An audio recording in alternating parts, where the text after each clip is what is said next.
ایک زندہ لاش کی طرح پھر رہا ہوں. تھوڑی دیر کے لیے دل بہل جاتا ہے، پھر وہ آنکھوں کے سامنے آ جاتا ہے. اس موقع پر کچھ لوگوں نے بہت منفی کردار ادا کیا اور سوشل میڈیا پہ کیا کیا میرے ملک کے انسانیت ہی بھول گیا ہے. میرے بیٹے کی لاش میرے سامنے ہر وقت نظر آتی رہتی ہے، اور کوئی کہہ رہا ہے خواب جھوٹا بیان کیتا سوں، کوئی کہہ رہا ہے بیان کرنا والا کوئی جھوٹا ہے ہی، کوئی کہہ رہا ہے قرآن خوانی کیوں کیتی سوں، یہ تو حرام ہے، کوئی کہہ رہا ہے دعا کیوں کروائی سوں. سارا حلال حرام ایتھے ہی رہ گیا، اور صرف لائک لینے کے لیے جھوٹی خبریں، چند پیسے اکٹھے کرنے کے لیے. ارے وہ دل ہی تو ہے نہ سنگ و خشت، درد سے بھرنا آئے کیوں، اور تم مجھے اور رلا رہے ہو. شرم ہی نہیں آتی لوگ کم بختاں نوں 4 ٹکے یا سستی شہرت لین واسطے. شکر ہے بہت لوگوں نے تعزیت کی، لیکن اس موقع پر کچھ لوگوں نے بہت منفی کردار ادا کیا. میں ایک جوان بیٹے کی میت اٹھا رہا ہوں اور اس کو قبر میں اتار رہا ہوں، اور سوشل میڈیا پہ کیا کیا میرے ملک کے انسانیت ہی بھول گیا ہے. اسلام کو پتہ نہیں کیا بنا دیا ہے. اسلام تو آتا ہے جب نبی کی زندگی سامنے ہوتی ہے. تو کوئی خوابوں پہ تبصرے کر رہا ہے، اور کوئی میرے اوپر تنقید کر رہا ہے، کوئی میرے بیٹے کو کہہ رہا ہے مولوی کے بیٹے نے خودکشی کر لی. تو بتاؤ میرے اوپر کیا گزری ہوگی اس سے.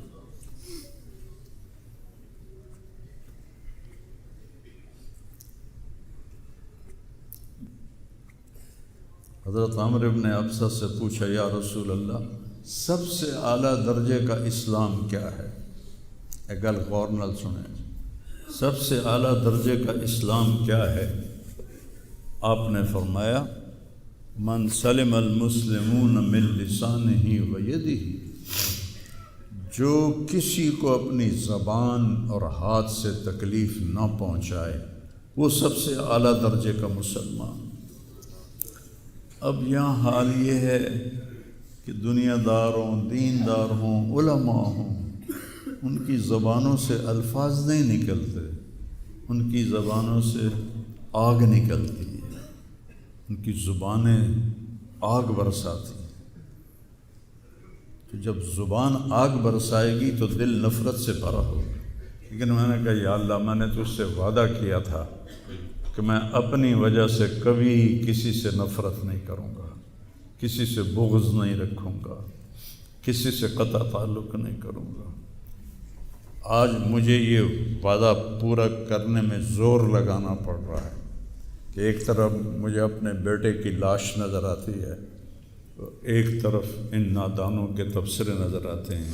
میں کسی کا نام نہیں لیتا، بھرا پڑا سوشل میڈیا، اور اتنی جھوٹی خبریں، اتنی جھوٹی خبریں، اتنی جھوٹی.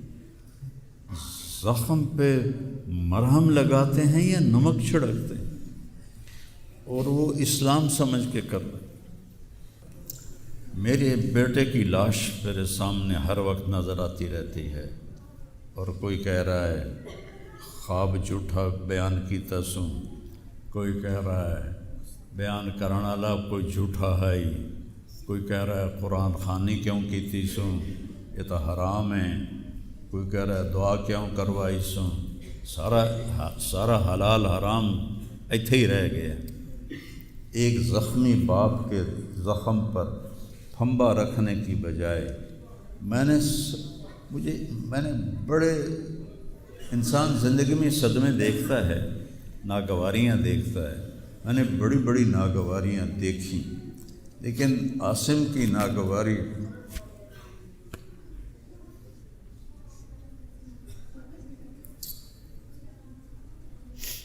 عاصم لا انساک ما ذر شارق وما ناہ عمر الحمام المطوقا عاصم قلبی کل یوم ولیلۃ الیک بما تخفی النفوس معلقا۔ یہ حضرت عبداللہ بن ابو بکر کے اشعار ہیں جو میں نے تھوڑی تبدیلی کے ساتھ آپ کو ذکر کیے ہیں کہ اے عاصم، جب تک سورج چمکتا رہے گا تیری یاد میرے اندر تازہ ہوتی رہے گی، میں تمہیں کبھی بھلا نہ پاؤں گا۔ اے عاصم، دن ہو یا رات ہو تیری یادوں سے میرا بسیرا ہو رہا ہے، میرا دل تجھ میں دن میں بھی اٹکا ہوا ہے، رات کو بھی اٹکا ہوا ہے۔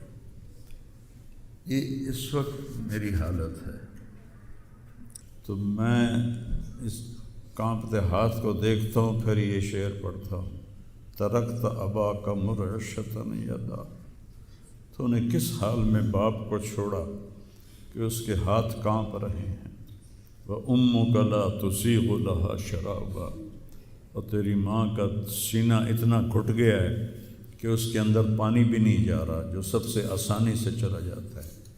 یہ کیفیت ہو ماں باپ کی، اور کوئی مولانا اٹھ کے تبصرے کر رہا ہو، کوئی مفکر اٹھ کے تبصرے کر رہا ہو، بتاؤ میرے اوپر کیا گزری ہو۔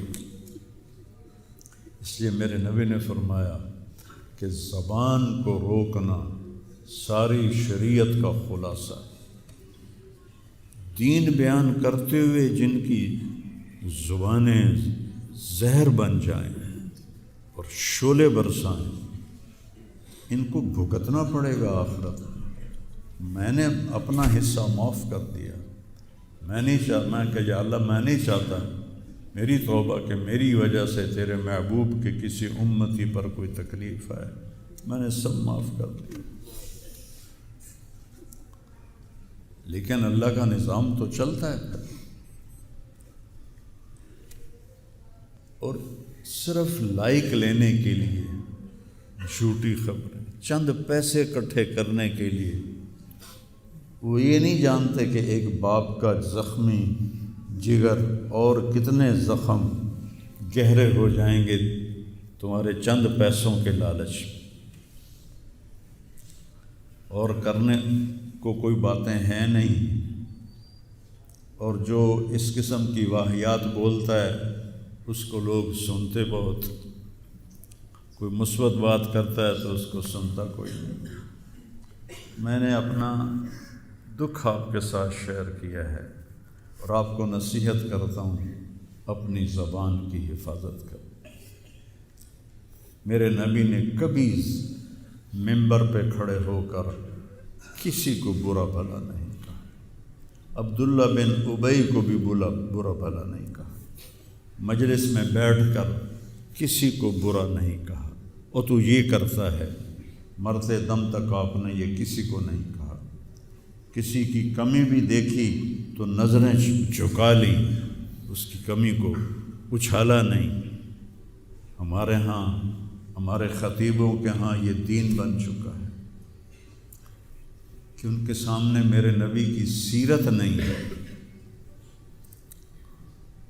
تو میں آپ کے سامنے ہاتھ جوڑتا ہوں، ویسے بھی کسی کو اپنی زبان سے دکھ نہ دیا کرو۔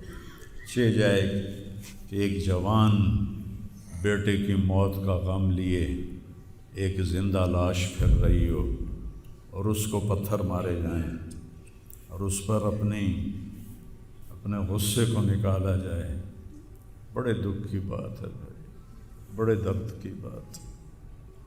یہ ہماری قوم کی گراوٹ کی انتہا ہے، گراوٹ کی میں تو اس وقت پاگل تھا، جہاں سے مجھے کسی نے جھوٹا خواب بھی سنایا تو میں نے تسلی لی کہ شکر ہے میرا بیٹا، جوان بیٹے کو اللہ نہ تنوں اٹھاون دے ویلا وکھاوے، اللہ تنوں اٹھاون دا ویلا نہ وکھاوے۔ تو جو تار سے نکلی ہے وہ دھن سب نے سنی ہے، جو ساز پہ بیت گزری ہے وہ کس دل کو پتہ ہے۔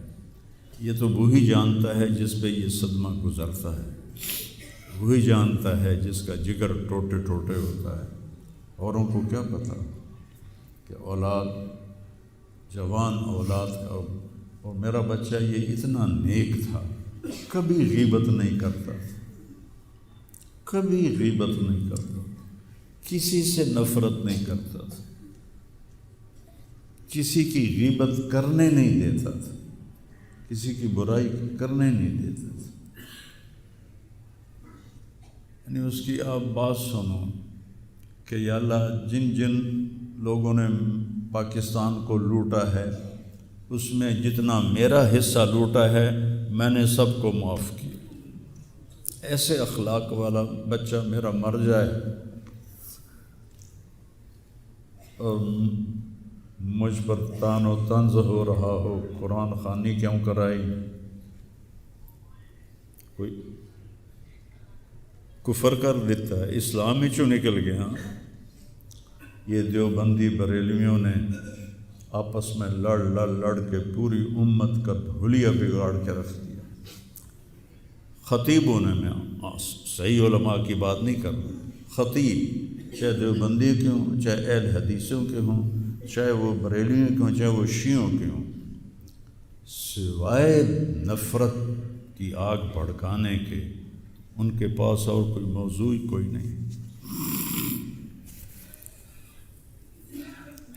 آج میں گیا ہوں اپنے، صبح بہت میرا سر بھاری تھا تو میں سیر کے لیے فجر کے بعد نکلا، اپنے مین فارم پر پہنچا تو وہاں نوکر کھڑے تھے، تو ہمارا ایک نوکر ہے شبیر اس کا نام ہے، تو وہ میں نے ایسے ہاتھ بڑھایا ملنے کے لیے، کہا میاں صاحب آسم میاں طرح ساڈے نال ملو، انج نہ ملو۔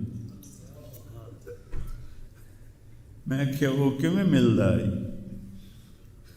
ہمارے ہاں زمینداروں میں نوکر اور زمینداروں کا آپس میں بڑا فاصلہ ہوتا ہے، وہ جب ہمیں ملتے ہیں تو یوں جھک کے ملتے ہیں یا گوڈے پکڑتے ہیں اور اپنے آپ کو پیچھے ہٹا کے کھڑے ہوتے ہیں۔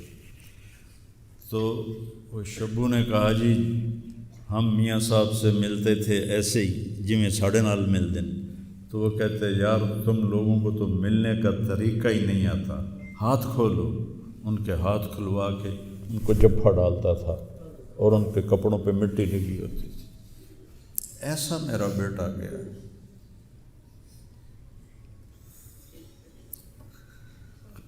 نوکر کے منہ سے نوالا نکال کے اپنے منہ میں ڈال کے کھا لیتا تھا۔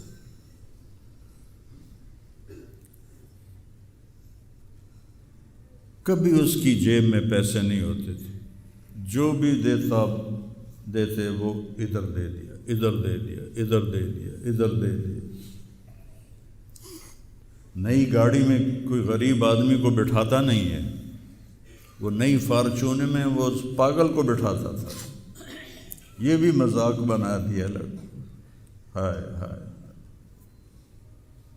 ہڑے ہو دل ہی تو ہے نہ سنگ و خشت، درد سے بھرنا آئے کیوں اور تم مجھے اور رلا رہے ہو۔ اس کو بھی مذاق بنا دیا۔ وہ ابھی بھی زندہ ہمارے گاؤں میں، جائیں ویکھنے جا کے ویکھ لو۔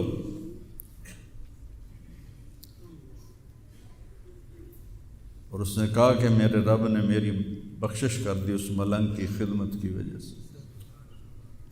کسی پاگل دے کپڑے وٹامنا، ناوامنا، وہ دے وال کٹامنا، وہ دے نو کٹامنا، ایک زمیندار دے بیٹے دا اے کوئی سوکھا کام، وہ دے ماں پیو نان کر دے۔ اتنا غریبوں سے اس کو پیار تھا، اور سخاوت کوٹ کوٹ کے بھری تھی، اور نوکروں کو بھی بھائی کہہ کر بلاتا تھا۔ ہم لوگ بلاتے ہیں اوئے ایدے آ، ہمارے جو ہم نے اپنے والدین کو دیکھا، چاچے تائے بابے دیکھا، اوئے برا، کہتا بھائی ادھر آئیے۔ یہ وجہ ہیرا بندے دا کھڑی جاوے تو دا کیا لس